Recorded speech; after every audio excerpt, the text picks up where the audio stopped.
So hello my beautiful family, मैं हूँ शारदा। स्वागत है आपका शारदास किचन कॉर्नर में। और फिर से लेके आई हूँ नई केक की डिज़ाइन आप लोगों के लिए। तो आज भी बहुत कुछ है सीखने के लिए कि अगर सिंपल से केक में अगर आपको डिज़ाइन बनानी हो तो कैसे बनेगा। और यहाँ पर देखिए हो रहा है केक बेकिंग, और मैं करती हूँ कढ़ाई में बेकिंग। मेरे पास OTG अवन या कुछ भी नहीं है ऐसा, तो मैं कढ़ाई में या घर के बर्तनों में ही केक बेक करती हूँ।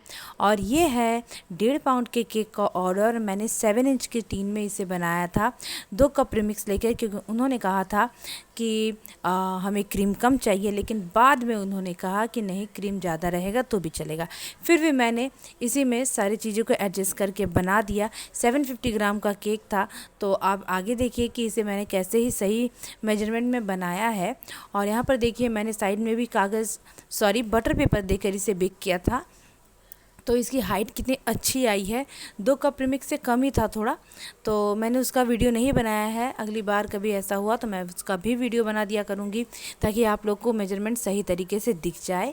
और यहाँ पर देखिए 4 से 4.5 इंच की हाइट का केक का शेप आया था, उसे मैंने कट किया। 3 इंच 3 लेयर में कट किया था। ऊपर वाला लेयर मैंने रख दिया था, क्योंकि मुझे तो 3 लेयर में ही केक बनाना था। एक्स्ट्रा मैंने बेक किया था, क्योंकि 2-3 कप केक है। उसकी वीडियोस मैं आप लोगों को बाद में दिखा दूँगी। तो उसका मैंने ज़्यादा वीडियो नहीं बनाया है। मुझे बस कप केक बनाना था, तो मैंने बस ऐसे ही बना दिया। लास्ट में मैंने फ़ोटोशूट किया था, तो अगर होगी मेरे पास अभी तो मैं दे दूँगी आप लोग को वो। वैसे मैंने किसी को ऐसे गिफ्ट करने के लिए कप केक बनाया था। तो यहाँ पर देखिए मैं यहाँ पर व्हिप क्रीम में मैंने डाला था गनाश, और अच्छा खासा गनाश का अमाउंट दिया था मैंने, क्योंकि उन्हें अच्छा सा चॉकलेटी केक चाहिए था। लेकिन गनाश वाला केक, मतलब डच चॉकलेट नहीं चाहिए था, व्हिप क्रीम वाला ही चाहिए था। लेकिन उसमें फ्लेवर अच्छा आना चाहिए था, तो मैंने ज़्यादा करके इसमें गनाश डालकर क्रीम को बनाया है, इसलिए मैं यहाँ पर थोड़ा कम डाल रही हूँ गनाश। तो यहाँ पर देखिए मैंने डाल दिया है गनाश। 2 चम्मच के बराबर मैंने गनाश डाला है और उसे कर दिया है स्प्रेड। और फ्रेंड्स, एक बात बतानी थी कि व्हिप क्रीम की क्वांटिटी है जो आप किस हिसाब से, किस मेजरमेंट से क्रीम व्हिप करेंगे कि वो गनाश डालने के बाद भी ठीक रहे। क्योंकि बहुत लोगों का ऐसा हो जाता है कि व्हिप क्रीम में जब वो गनाश डालते हैं तो या तो क्रीम फट जाती है, उसमें दाने बन जाते हैं, या फिर क्रीम लिक्विडी हो जाती है। तो उसे कैसे मैनेज करना है वो सब भी आपको मैं बता सकती हूँ कि हाँ, आप वहाँ पर जब गनाश डाल रही हैं, गनाश को ठंडा डालिए। यहाँ पे कुछ लोग होते हैं तो गर्मा गर्म थोड़ा सा गुनगुना गनाश होता है, या फिर थोड़ा पतली क्वांटिटी में गनाश होता है, उसे डालते हैं। तो उसे मत डालिए। उसे डालेंगे तो पक्का है, एकदम पक्का श्योर है कि आपका क्रीम या तो पतला हो जाएगा, या तो उसमें हवा भर जाएगा, वो दाने दाने जैसा हो जाएगा। आप जमा हुआ गनाश डालिए। जैसे कि जब आपने गनाश डलाया, उसे थोड़ी देर के लिए फ्रिज में ठंडा होने के रख दीजिए। वो जब एक थोड़ा सा स्टिफ पीक में आ जाएगा गनाश, तब आप अगर उसे व्हिप क्रीम में मिलाएंगे, क्योंकि देखिए व्हिप क्रीम पहले से ही ठंडा रहता है। अगर आप उसमें ठंडी चीज़ ही डालेंगे तो ही वो सही काम करता है। अगर उसमें आप गुनगुना क्रीम या फिर लिक्विडी क्रीम गनाश डाल देंगे, गुनगुना गनाश या फिर लिक्विडी गनाश डाल देंगे, तो पक्का है कि उसमें हवा भर जाएगा, वो एयरी हो जाएगा। व्हिप क्रीम जो है वो एयरी हो जाएगा। तो यहाँ पर सबसे अच्छा रास्ता यही होता है फ्रेंड्स, कि आप गनाश को भी थोड़ी देर के लिए ठंडा होने के रख लीजिए। और ठंडे गनाश को 1 चम्मच 2 चम्मच जो भी आपको डालना है, ठंडे गनाश को डालिए। उसके बाद क्रीम को व्हिप करिए। उसके बाद देखिए फ्रेंड्स, आपका क्रीम कभी भी नहीं फटेगा, या फिर कभी भी इसमें एयर नहीं जमेंगे, या फिर कभी वो दानेदार नहीं होगा। वो बिल्कुल स्मूथ स्ट्रक्चर का होगा। जैसे मेरा ये व्हिप क्रीम देखिए, कहीं से भी कोई एयर इसमें नहीं है। वो आराम से जैसे नॉर्मली क्रीम होता है, नॉर्मली व्हिप क्रीम होता है, वैसे वो काम कर रहा है। तो यहाँ पर देखिए मैं साइड को भी स्क्रैप कर दे रही हूँ साथ ही साथ, ताकि मुझे बाद में प्रॉब्लम ना हो, बाद में सेट करने की प्रॉब्लम ना हो। तो यहाँ पर देखिए कितना अच्छा लग रहा है। जब मैं साइड को क्लियर कर दे रही हूँ तो वैसे ही सारा शेप जो है केक का वो पता चल रहा है। और यहाँ पर एक फ़ायदा ये भी होता है फ्रेंड्स, कि जब आप लेयरिंग कर रहे हैं उसी टाइम अगर आप सारे साइड्स को क्लियर कर दीजिएगा ना, तो बाद में आपको क्रम कोटिंग के लिए ज़्यादा क्रीम की ज़रूरत नहीं पड़ेगी। वो संग संग यहाँ पर आपकी क्रम कोटिंग होती जाएगी, और बिना आपको एक्स्ट्रा क्रीम यूज़ किए आपका जो क्रम कोटिंग है वो हो जाएगा। और इससे एक फ़ायदा ये होता है फ्रेंड्स, कि आपका जो केक है वो ज़्यादा ओवरवेट में नहीं जाएगा। हाँ, 50 ग्राम चला गया या 30-40 ग्राम चला गया, लेकिन उसके ऊपर नहीं जाएगा, क्योंकि आपने शुरू में ही जो थोड़ा थोड़ा व्हिप क्रीम होता है स्पैचुला स्पैचुला में लगा हुआ या केक में इधर उधर लगा हुआ, आपने सिर्फ उसी से क्रम कोटिंग किया है, इसलिए कभी भी आपका क्रीम ओवरवेट नहीं होगा। ओवरवेट से बचने के लिए ये एक अच्छा टिप है फ्रेंड्स, आप लोग भी इसे यूज़ करिएगा और देखिएगा कि कभी भी आपको नुकसान नहीं होगा कि हाँ मैंने इतना का केक बनाया था लेकिन वो बनकर इतना तैयार हुआ है। नहीं, 25, 30, 40 ग्राम, 50 ग्राम तक का ओवरवेट हो सकता है, लेकिन अगर आपका ज़्यादा 100 ग्राम, 150 ग्राम ओवरवेट हो रहा है तो समझ जाइए कि आपकी जो मेजरमेंट है वो गलत है। और यहाँ पर देखिए मैंने रख दिया था 10-15 मिनट के लिए इसे फ्रिज में सेट होने के लिए।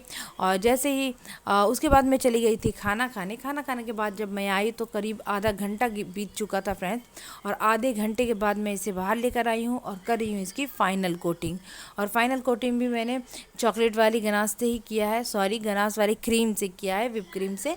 तो यहाँ पर देखिए मैं करी हूँ इसे अच्छे से क्लियर, और मुझे बाद में ध्यान पड़ा कि कई जगह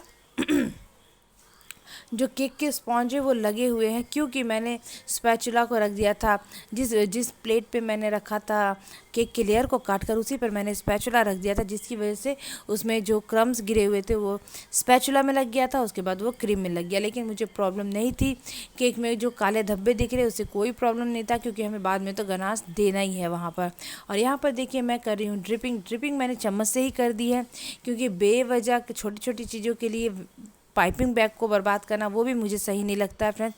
जहाँ पर आपका काम बिना पाइपिंग बैग से हो जाए उसे बिना पाइपिंग बैग के कर लेना चाहिए। इससे दो फ़ायदे होंगे, पहला तो आपको ज़्यादा से ज़्यादा क्या बोलते हैं पाइपिंग बैग को धोना नहीं पड़ेगा, और दूसरी बात कि आपका भी हाथ बैठ जाएगा कि अगर बाई चांस आपके पास पाइपिंग बैग नहीं है तो आप ड्रिपिंग वगैरह हाथों से ही कर सकें। और यहाँ पर देखिए मैंने ड्रिपिंग करने के बाद यहाँ पर डाल दिया था जितने भी गनाश मेरे पास बचा हुआ था वो सब मैंने ऊपर डाल दिया था। उसके बाद उस पर स्वेल बना दिया था, जिससे ये बहुत ही खूबसूरत लग रहा था फ्रेंड्स। इसका टेक्सचर देखिए इतना यम्मी है कि मुझे तो ऐसे ही खाने का मन कर रहा था। पर फ्रेंड्स ये कस्टमर का है, वो लोग मुझे दौड़ा दौड़ा कर मारेंगे क्योंकि उनका केक मैं खा गई। तो मैंने सोचा चलो आप लोग को अभी इसी वक्त यहाँ पर दिखा देती हूँ कि ये कैसा लग रहा है। ये वैसे ही बहुत खूबसूरत लग रहा था फ्रेंड्स। अगर इसमें मैं सिर्फ नाम लिख कर 2-4 स्प्रिंकल डाल देती ना तब भी केक बहुत ही अच्छा लगता, लेकिन उन्होंने मुझे फुल बनाने के लिए कहा था, लेकिन कम क्रीम से बनाना मुझे था, क्योंकि उन्होंने पहले ही कम क्रीम यूज़ करने के लिए कहा था, बाद में फिर ज़्यादा के लिए कहा, तो मैंने उतना में ही एडजस्ट किया है। ऊपर का जो डिज़ाइन है उसे मैंने कम क्रीम से ही एडजस्ट किया है, ताकि उन्हें ये ना लगे कि मैंने ज़्यादा क्रीम देकर उनका केक तैयार किया है। तो इससे पहले भी उन्होंने मुझे कहा था कि आपकी क्रीम ज़्यादा है, आपने इसमें स्पॉन्ज ज़्यादा नहीं दिया, तो उस वक्त उन्होंने ये नहीं बताया था कि आपको स्पॉन्ज ज़्यादा चाहिए या क्रीम ज़्यादा चाहिए। इस बार उन्होंने बताया था, और जब ये केक बन गया है फ्रेंड्स, यकीन मानिए उन्हें इतना पसंद आया है। लेकिन उन्होंने एक बात भी कही कि उन्होंने जब पहली बार कहा था कि उन्हें स्पॉन्ज ज़्यादा चाहिए, क्रीम कम चाहिए, वो उनका डिसीजन गलत था। आज जब उन्हें क्रीम और चॉकलेट और स्पॉन्ज सब बराबर का मिला है, तब उन्हें लगा कि नहीं, हमें स्पॉन्ज की तरफ नहीं जाकर जो एक नॉर्मल क्रीम का टेक्सचर होता है, क्रीम, चॉकलेट, गनाश वगैरह सब मिलाकर जो एक केक बनता है, वही जो एक रियल केक होता है, हमें खाना वही सही होगा। तो उस हिसाब से ये केक जो है कस्टमर को बहुत पसंद आया फ्रेंड्स। और यहाँ पर देखिए मैंने वाइट क्रीम थोड़ा सा बचा कर रखा था, उससे भी कर दी है थोड़ी थोड़ी स्टार नोज़ल की डिज़ाइन।